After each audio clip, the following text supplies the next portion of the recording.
विसाव्या यशवंतराव चव्हाण कृषी औद्योगिक पशुपक्षी प्रदर्शनामध्ये या ठिकाणी आपण आता कृषी प्रदर्शनामध्ये आपण मुख्यमंत्री पंचायत राज समृद्ध पंचायत राज अभियानाचा जो स्टॉल आहे त्या ठिकाणी आपण आहोत. जिल्हा परिषदेचा जो स्टॉल आहे आणि आपल्यासोबत कृषी अधिकारी गायकवाड साहेब आहेत. साहेब, हे जे अभियान आहे या अभियान नेमकं काय आहे आणि या अभियानाचा लोकांना नेमका काय फायदा होणार आहे? नमस्कार. आपल्याला माहित असेलच आपल्या महाराष्ट्र शासनाचं ग्रामविकास विभागाने मुख्यमंत्री समृद्ध पंचायत राज अभियान ही योजना पुरस्कार नवीन लॉन्च केलेला आहे. या पुरस्कारांतर्गत उत्कृष्ट गाव जे असेल त्याला कोट्यवधींची बक्षिस आपल्याला ग्रामविकास विभागामार्फत मिळणार आहेत.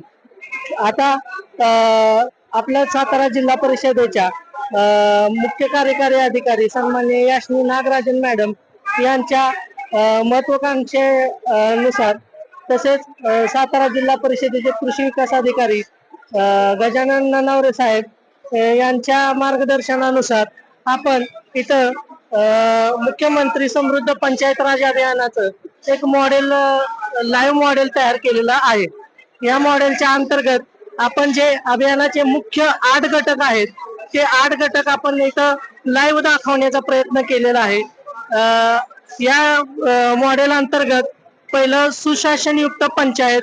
इथं आपण बघू शकता की सुशासनयुक्त पंचायत म्हणजे ग्रामपंचायतीचं मॉडेल, जिल्हा परिषद शाळा, अंगणवाडी, जनावरांचा दवाखाना व्यवस्थित आपण इथं मार्क किती आहेत त्याप्रमाणे आपण इथं मांडलेलं आहे. परत दुसरा पॉइंट आहे सक्षम पंचायत. सक्षम पंचायत अंतर्गत 10 गुण आहेत.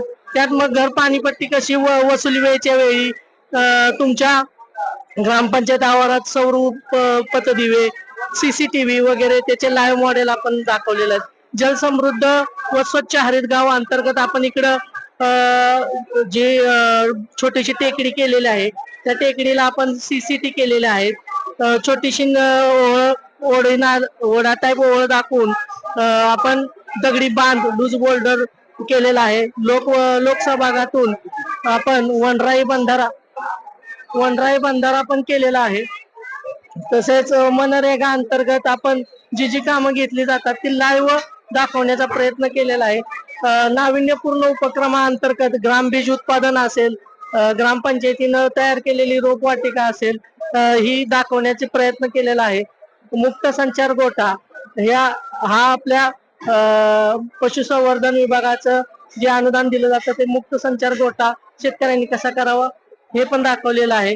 मला एक विचारायचं आहे की मुख्यमंत्री पंचायत राज समृद्ध अभियान आहे या माध्यमातून गावांचा कसा फायदा होणार आहे, त्यांना किती बक्षीस मिळणार आहे? या जलसमृद्ध अभियानाअंतर्गत आपण नरेगा योजना जी आहे त्याच्या अंतर्गत आपल्या सातारा जिल्हा परिषदेनं म्हणजे महाराष्ट्रात पहिली आपली जिल्हा परिषद आहे की जलसमृद्ध सातारा हे अभियान रोजगार हमी योजनेअंतर्गत घेतलेलं आहे.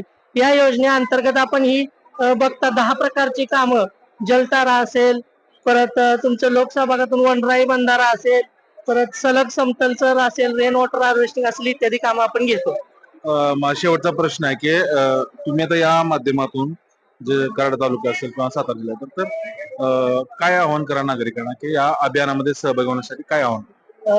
शेतकऱ्यांनी तसेच लोकांनी जास्तीत जास्त आपल्या कृषी प्रदर्शनाला भेट देऊन आपलं जे लाईव्ह मॉडेल केलेलं आहे मुख्यमंत्री समृद्ध पंचायत राज अभियानाचं याला भेट देऊन याचं निरीक्षण बारकाईनं करून याच्या अंतर्गत जेवढे आपल्याला गुण अलॉट केलेले आहेत त्या गुणानुसार आपल्या गावात कशा पद्धतीने हे अभियान राबवता येईल आणि जास्तीत जास्त गावांचा सहभाग वाढून जास्तीत जास्त बक्षिस आपल्या पदरात कशी पाडता येतील याचा शेतकऱ्यांनी तसेच गावकऱ्यांनी अभ्यास करून त्या पद्धतीने त्याची अंमलबजावणी करावी.